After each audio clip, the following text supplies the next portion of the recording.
Doctor Nitesh चंद्र Dubey. Doctor Nitesh चंद्र Dubey homeopath के क्षेत्र में किसी परिचय के मोहताज नहीं है। आपको बता दें, हरिओम होम्यो कल्याणपुर, यहां पर इनका जो क्लिनिक है, बर्नेट होम्योपैथिक जो प्राइवेट लिमिटेड कंपनी जिसका हम जिक्र कर रहे हैं, उसके सीएमडी हैं डॉक्टर नितेश चंद्र दुबे। और उनके क्लिनिक की बात करें तो बिहार के भागलपुर में, बेगूसराय में, मुंगेर में, कल्याणपुर में, पटना में, इन तमाम जगहों पर उनके क्लिनिक हैं। इसके अलावा दिल्ली और नोएडा में भी मरीजों का इलाज करते हैं और होम्योपैथ चिकित्सा पद्धति के जरिए लोगों को राहत पहुंचाते हैं, उन्हें निरोग रखने की कोशिश करते हैं। तो मैं चाहूंगा कि जोरदार तालियों के बीच मंच पर बुलाऊं डॉक्टर नितेश चंद्र दुबे जी को। प्लीज मंच पर आइए।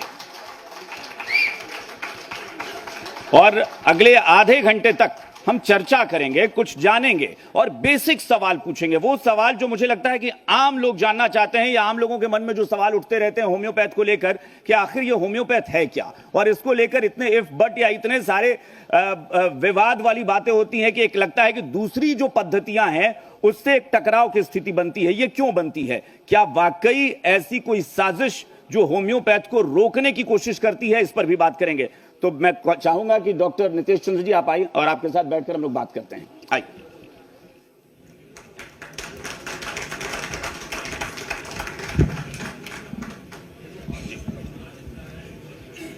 माइक लीजिए जी। जो कि मैंने कहा कि बेसिक जो सवाल हैं, जो बहुत मामूली सवाल हम कह सकते हैं, उसी से शुरुआत करते हैं। होम्योपैथिक जो चिकित्सा पद्धति जिसकी हम लगातार चर्चा कर रहे हैं, इसके बारे में एक आम धारणा सी बन गई है कि उपचार बहुत धीमी गति से होता है। ये इसके बारे में क्या लगता है? ये धारणा बनाई गई है या वाकई ऐसा होता है? सबसे पहले तो जी मीडिया का सादर आभार कि आपने इस मुद्दे को उठाया, क्योंकि आज तक जो होम्योपैथी के साथ होता रहा है कि लोग खुद ही सवाल करते हैं और खुद ही जवाब भी दे देते हैं। ये सबसे पहले तो मैं आपका आभार प्रकट करता हूं कि आपने किसी होम्योपैथी चिकित्सक से ये जवाब जानने की, समझने की कोशिश की। इसके लिए जी के लिए सब लोग ताली बजा दें। एक बार आप सवाल को फिर से दोहराएंगे। यही कि जो लोग कहते हैं कि बहुत धीमी गति से उपचार होता है, ये वाकई सच है या ये स्टैब्लिश करने की कोशिश की गई कि होम्योपैथी उपचार जो है वो बहुत धीमी गति से होता है, बड़ा वक्त लेता है? नहीं, अब मूल रूप से बात यह है कि होम्योपैथी में जो मरीज आते हैं वो मरीज आते हैं सभी जगह से थके हुए। ऐसे रोग जैसे अब किसी का क्रिएटिनिन बढ़ा हुआ है, डायलिसिस हो रहा है, ऐसे रोगी, कोई गठिया का रोगी है, चल नहीं पा रहा है और प्रचलित चिकित्सा पद्धतियों के द्वारा उसका इलाज नहीं हो पा रहा है, और पेशेंट को कभी सिर्फ रिलीफ के अलावा क्योर नहीं हो पा रहा है कुछ भी। वैसे स्थिति में होम्योपैथी के पास लोग आते हैं थके हुए, तो उसमें समय तो लगना लाजमी है। लेकिन ये भ्रांति निश्चित रूप से बहुत बुरी तरह से फैलाया गया है कि होम्योपैथी बहुत धीमे धीमे काम करती है, जो एक्यूट डिजीज है। अब कोई बुखार का पेशेंट आएगा और 4 दिन में हम लोग बुखार ठीक करेंगे तो मेरे ख्याल से उसका हेल्थ बहुत खराब हो जाएगा। लेकिन ऐसा नहीं होता है।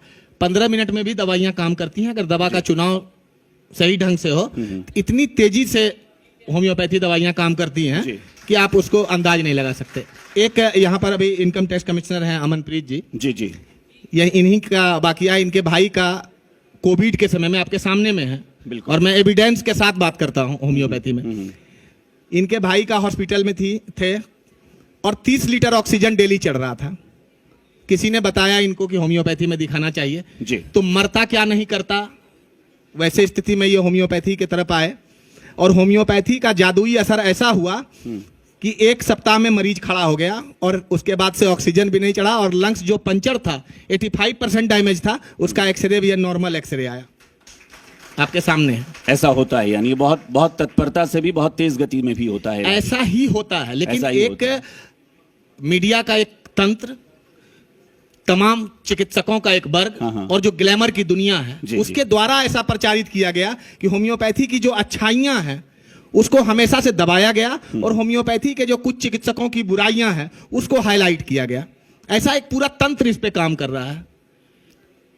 बिल्कुल। होम्योपैथी के बारे में एक बात जो मैंने अक्सर सुनी है, या कहूं कि मुझे भी बहुत होम्योपैथी के प्रति वो प्रभावित करती है, कि लोग कहते हैं ना कि बचपन से सिखाया गया, बचपन से बताया गया कि किसी भी पौधे को अगर मजबूत करना है या उसे वृक्ष बनाना है तो सिर्फ पत्तियों को या टहनियों को काट छांट के काम नहीं कर सकते, आप उनकी जड़ों को मजबूत करेंगे। क्या वाकई होम्योपैथ ऐसा करता है? क्योंकि मैंने ये कहीं पढ़ा था, किसी डॉक्टर के क्लिनिक में एक बोर्ड लगा था कि हम दरअसल बीमारी का नहीं, बीमारी के उन कारकों का उपचार, उन कारणों को ही मिटाते हैं जड़ से जो उस बीमारी का कारण है। वाकई ऐसा होम्योपैथ में होता है? ऐसा ही होता है, क्योंकि जो प्रचलित चिकित्सा पद्धतियां हैं उनके ग्लैमर के द्वारा इस तरह से होम्योपैथी को दबाया गया।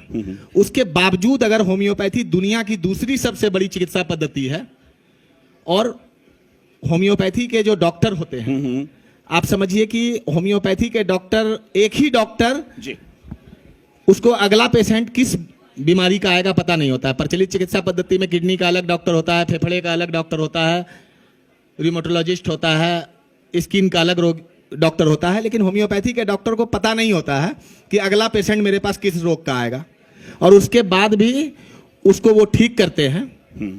और उनके जड़ों को ठीक इसीलिए कर पाते हैं, एक ही डॉक्टर हर प्रकार के रोग का इसीलिए इलाज कर पाता है क्योंकि होम्योपैथी में रोगी का इलाज होता है, रोग का इलाज नहीं होता है। जब रोगी का इलाज होता है तो उसका सारा कष्ट खत्म हो जाता है। अच्छा, तो फिर क्या वजह है कि लोग कहते हैं कि ये विश्वास बनाकर रखना बहुत जरूरी है? बाकी चिकित्सा पद्धतियां ऐसा कहती नहीं, होम्योपैथिक में ये क्यों कहा जाता है कि अगर आप बीमारी के इलाज के लिए जाते हैं तो सबसे पहले आपका विश्वास होना चाहिए, आप पॉजिटिव?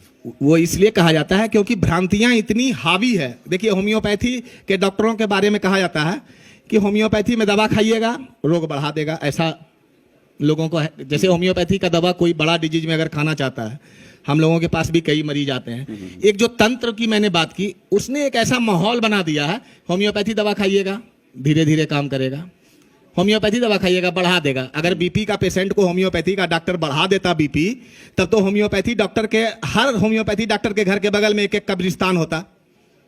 यहाँ पे सब 200-200 पेशेंट देखते हैं। अगर बीपी का कोई मरीज आए और होम्योपैथी का सब डॉक्टर बीपी बढ़ा देता, सब मर जाता पेशेंट।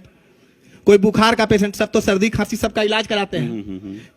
आप कई सारी ऐसी चीजें हैं ना, अगर बीपी किसी का होम्योपैथी पहले बढ़ा देगा, बुखार वाला पेशेंट का बुखार बढ़ा देगा तो मर गया।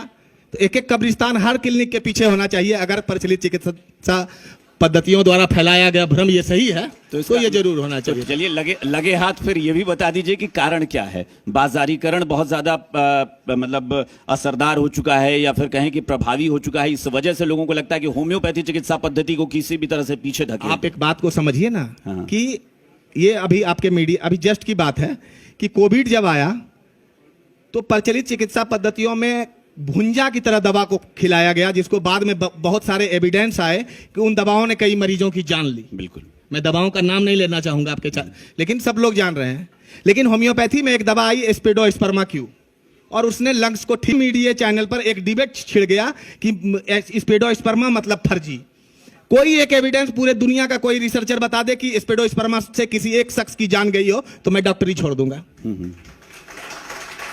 लेकिन मैं सैकड़ों रिसर्च, यहां पर के सैकड़ों डॉक्टर सैकड़ों रिसर्च ऐसा पेश कर देंगे कि प्रचलित चिकित्सा पद्धतियों से, पैरासीटामोल से, रेमडेसिविर से सैकड़ों मरीज की जान गई और सब लोग खामोश रहे। तो मैं इसी भ्रष्ट मीडिया तंत्र और भ्रष्ट प्रचारवाद का विरोध करता हूं, और इसीलिए हम लोग हर क्षेत्र में जाके कार्यक्रम कर रहे हैं इस तरह का। यानी मतलब ये वाकई एक पॉजिटिव बात है होम्योपैथ के लिए कि इसमें किसी भी दवा का रिएक्शन, इसके बारे में बताएं, क्या रिएक्शन होता है या नहीं होता है? जैसे आपने कहा कि ये दावे से मैं कह सकता हूं कि किसी की जान नहीं जाती। देखिए, रिएक्शन एक अलग बात हो गया। हाँ। आप समझिए, रिएक्शन का मतलब होता है कि अगर आपको खांसी है, हाँ, और आपको किसी ने केला खिला दिया, आप कहिएगा केला रिएक्शन कर गया, आपका बुद्धि रिएक्शन किया, जो डॉक्टर ने दवा सेलेक्ट किया। अब किसी को खांसी है, उसको आपने केला खिला दिया। अब किसी के पेट में दर्द है, उसको पिज्जा खिला दिया, तो पिज्जा रिएक्शन किया कि उसका बुद्धि रिएक्शन किया कि पिज्जा खा लिया वो? सही बात है। मेडिसिन का रिएक्शन नहीं है, यानी गलत ट्रीटमेंट की वजह से। होता क्या है कि कुछ झोला छाप डॉक्टरों का एक वर्ग है जिसको पता ही नहीं है। हाँ। और वो होम्योपैथी, किराना दुकान चला रहा है, होम्योपैथी का दवा दे दिया। हाँ। अब उसको फायदा नहीं किया, बोला कि होम्योपैथी खराबी कर गया।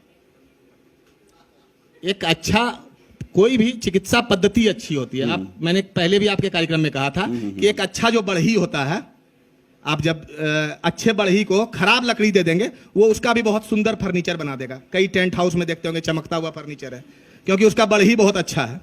लेकिन एक अच्छे से अच्छे लकड़ी को खराब बढ़ई अगर बनाएगा तो उसको पीढ़ा बना देगा। तो होम्योपैथी में जहां भी आप दुष्प्रचार समझते हैं, बिल्कुल। समझिए वहां वो खराब बढ़ी है, जो होम्योपैथी जैसे महोगनी और सागवान के लकड़ी को पीढ़ा बना दे रहा है, वो उस चिकित्सक की व्यक्तिगत बिल्कुल असफलता नहीं, है। बात सही है आपकी। अगर ट्रीटमेंट ही गलत हो या गलत बीमारी का हो तो नुकसान होगा। लेकिन आपने एक बात कही कि अगर आप किसी परचून की दुकान चलाने वाले से अगर दवा ले लेते हैं तो क्या ऐसी संभावनाएं होम्योपैथ में बनती हैं जिसे हम हालांकि एलोपैथ में भी बनती है, ऐसा नहीं है, बहुत सारी खबरें हम लोग भी चलाते हैं, झोला छाप जिनको कहते हैं, क्या ये होम्योपैथ में बहुत आसान होता है कि कोई भी गोली लेकर पहुंच जाए? यही तो होम्योपैथी की विशालता है। होम्योपैथी का जो चिकित्सा का जो विज्ञान है वो इतना विशाल हृदय का है कि आप समझिए कि गांव में बैठा हुआ एक झोला छाप डॉक्टर भी होम्योपैथी की दवा देता है और मरीज ठीक हो जाता है उससे। ये होम्योपैथी की विशालता है। और इन चीजों को ठीक ढंग से प्रचारित नहीं किया गया। बिल्कुल। आप समझिए एक बार हैजा आया था, जो होम्योपैथी का जो भारत में आने का जो इतिहास रहा है, होमी बर्गर आए थे, उनको हैजा डॉक्टर भी कहा गया। तो कलकत्ता में जब हैजा फैला था, होमी बर्गर ने होम्योपैथी की मीठी गोलियों से हैजा ठीक कर दिया था। तो एक्यूट डिजीज में होम्योपैथी ने काम किया। उस समय तो ऐसा मीडिया तंत्र नहीं था। बिल्कुल। लेकिन आज भी जिक्र होता है कि जब कलकत्ता में हैजा फैला था, दुनिया की बड़ी महामारी थी, तो होम्योपैथी के होमी बर्गर ने आके यहाँ हैजा को ठीक कर दिया था। ऐसे कई एविडेंस है। मैं तो यहाँ पर जितने भी डॉक्टर हैं, चूंकि होम्योपैथी पुरोधा सम्मान है, तो होम्योपैथी के यहाँ पुरोधा हस्ताक्षर बैठे हैं। आपका जो कार्यक्रम है जी जी। और दर्शक दीर्घा में बैठे हुए शायद ही कोई ऐसा डॉक्टर होगा जिसके जीवन में रोज एक बार ऐसा दृश्य नहीं आता हो कि प्रचलित चिकित्सा पद्धतियों के सर्वश्रेष्ठ अस्पतालों से लौटे हुए मरीज चुटकी में नहीं ठीक होते हों। जिसको आप विशालता कह रहे हैं, उसको मैं ऐसे, जैसे मैंने शुरू में ही कहा कि होम्योपैथ के बारे में कहते हैं कि दुनिया की सबसे सस्ती और सबसे सुलभ चिकित्सा पद्धति है। तो शायद ये प्रैक्टिस से भी संभव होता है कि लोग इलाज कर लेते हैं, कम से कम बेसिक ट्रीटमेंट जो है। इसकी विशालता ये है कि बहुत आसानी से अब किसी को सर्दी हुआ, आपने घर में एकोनाइट रख लिया, और एकोनाइट के विशालता को आप समझिए कि एकोनाइट हार्ट अटैक को रोक सकता है, एकोनाइट सर्दी में मरते हुए आदमी को बचा सकता है। और ये बेसिक जानकारी हर घर में, गांव में आपको, जो होम्योपैथी को जिसने एक बार यूज कर लिया और होम्योपैथी को जादू को जिसने समझ लिया, आमतौर पे होता है कि होम्योपैथी में जैसे दवा बढ़िया काम किया तो अगर प्रचलित चिकित्सा पद्धति में डॉक्टरों के पास जाइए तो पहला सवाल यही कहेगा कि स्टेरॉइड दिया होगा। पहला उसका जवाब होता है कि स्टेरॉइड दिया होगा। अरे स्टेरॉइड तो तुम्हारे पास था, 20 दिन से मरीज अस्पताल में तुम्हारे आईसीयू में भर्ती था, तुमने स्टेरॉइड दिया, तुमने नहीं ठीक किया। होम्योपैथी डॉक्टर कुछ भी देके अगर ठीक कर दे रहा है तो तुमको अपने आप पे अध्ययन करना चाहिए। बिल्कुल।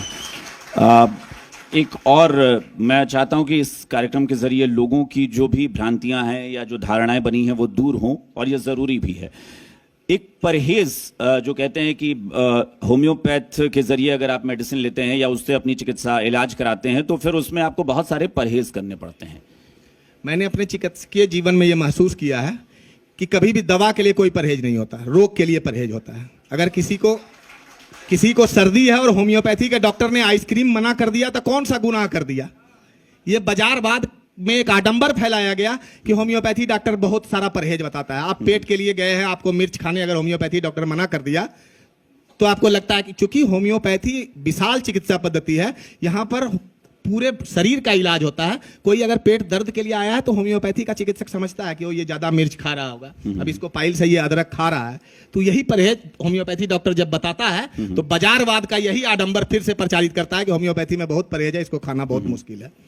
जैसे एक वर्ग प्रचारित करता है कि होम्योपैथी खाओगे रोग बढ़ा देगा, मर जाओगे। दूसरा वर्ग ये प्रचारित करता है कि होम्योपैथी खा ही नहीं पाओगे, बहुत परहेज है। तीसरा वर्ग कहता है कि होम्योपैथी खाओगे बहुत धीरे धीरे 5-7 साल दवा खाना पड़ेगा। तो अगर 5-7 साल होम्योपैथी का दवा खाना पड़ता तो यहाँ जो तमाम युवा चमकते चेहरे दिख रहे हैं, इनको तो बुढ़ापा में डिग्री मिलता और बुढ़ापा में लोग एक्सेप्ट करता ये डॉक्टर हैं। बिल्कुल। यहाँ सब युवा जो चिकित्सक हैं और सब यहाँ पे चूंकि सब जर्मनी जा रहे हैं, तो आप समझिए जर्मनी जाने के लिए तो एक अच्छा चिकित्सक होना जरूरी है। उसका ITR भी वैसा होगा तभी जर्मनी जा पाएगा।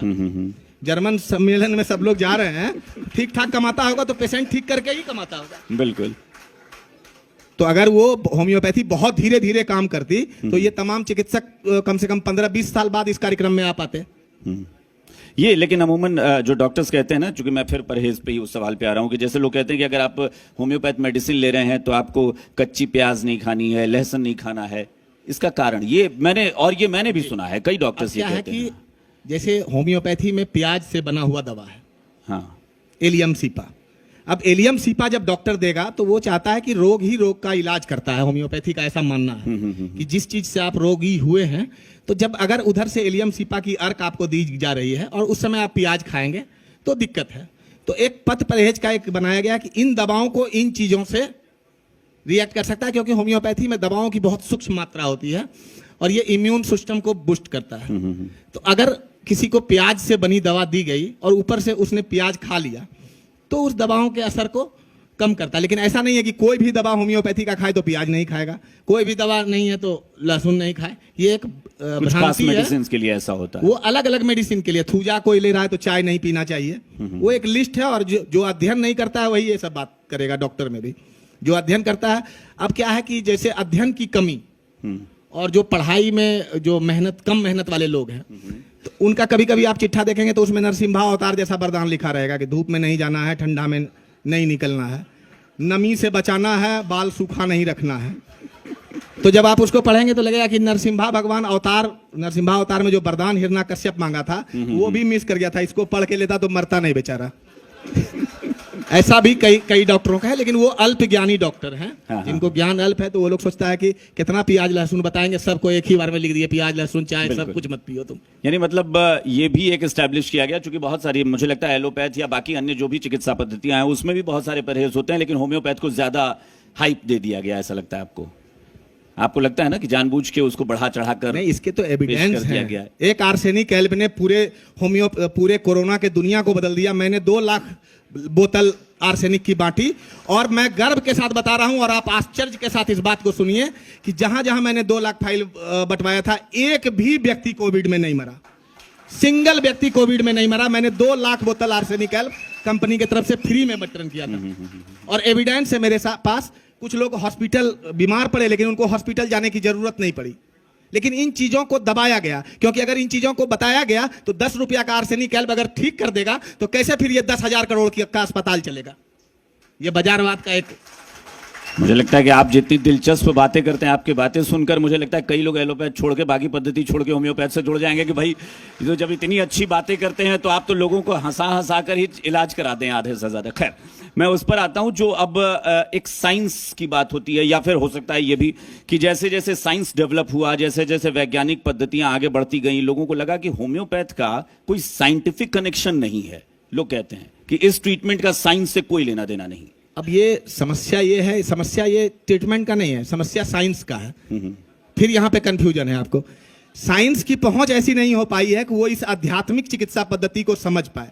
धीरे धीरे समझ पा रही है। अभी IIT कानपुर का आया हुआ था कि होम्योपैथी दुनिया की सर्वश्रेष्ठ चिकित्सा पद्धति है, इसमें नैनो टेक्नोलॉजी काम करती है। अब क्या है कि साइंस इतना डेवलप नहीं हुआ है, क्योंकि ये जो होम्योपैथी है ये पूरी तरह से भारतीय अध्यात्म पर आधारित है। जब आप इसको गहराई से अध्ययन करेंगे तो ये पूरी तरह से आध्यात्मिक रूप है इसका। तो ये साइंस की प्रॉब्लम है कि वो ये नहीं समझ पा रहे हैं। सब लोग ये महसूस करते हैं कि एकोनाइट से सर्दी ठीक हुआ, लेकिन उसका कहना है कि कैसे ठीक हुआ ये नहीं समझ पा रहे हैं।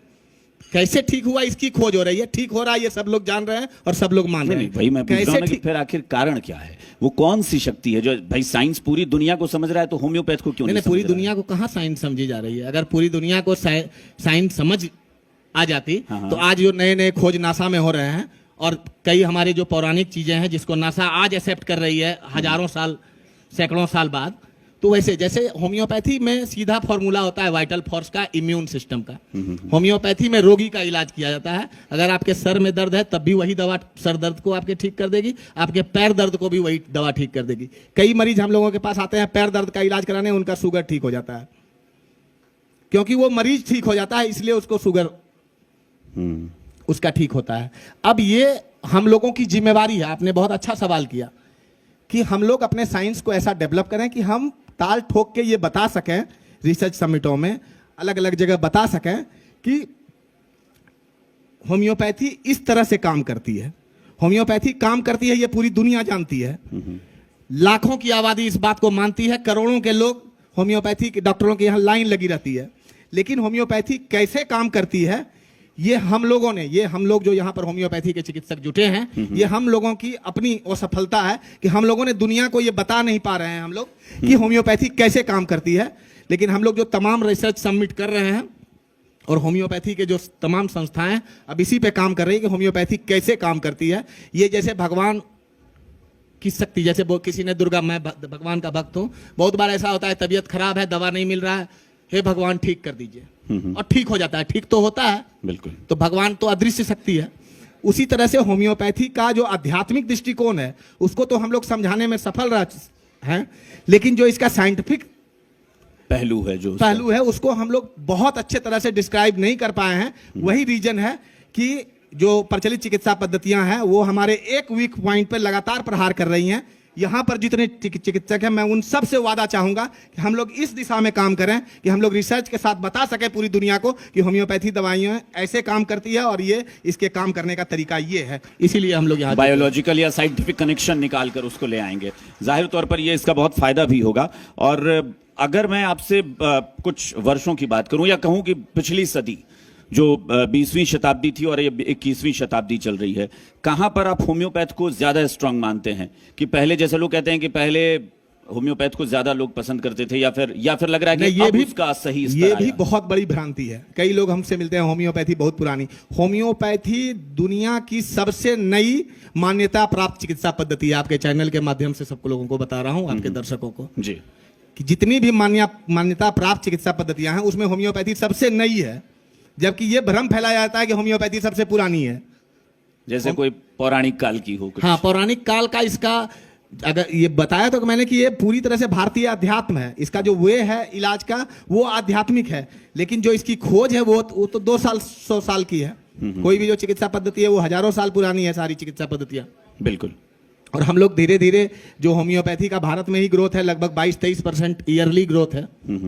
हर 6 साल में दुगना हो जा रहा है। मैं इसीलिए पूछ रहा हूं कि चलिए पिछली सदी में तो थी, 20वीं शताब्दी में तो होम्योपैथ थी ना, वो पद्धति, तो वो दौर था या ये दौर 21वीं सदी? आप कहां पर लगता है कि होम्योपैथ ज्यादा विकास या तेज गति से आगे बढ़ रहा है? बहुत तेज गति से 21वीं सदी में होम्योपैथी बढ़ रहा है, और आगे भी। जैसे कि अभी WHO ने कहा है कि होम्योपैथी दुनिया की दूसरी सबसे बड़ी चिकित्सा पद्धति है। हम सब जो यहाँ पे चिकित्सक हैं, ये सब मिलके होम्योपैथी को दुनिया की सबसे बड़ी चिकित्सा पद्धति बनाएंगे।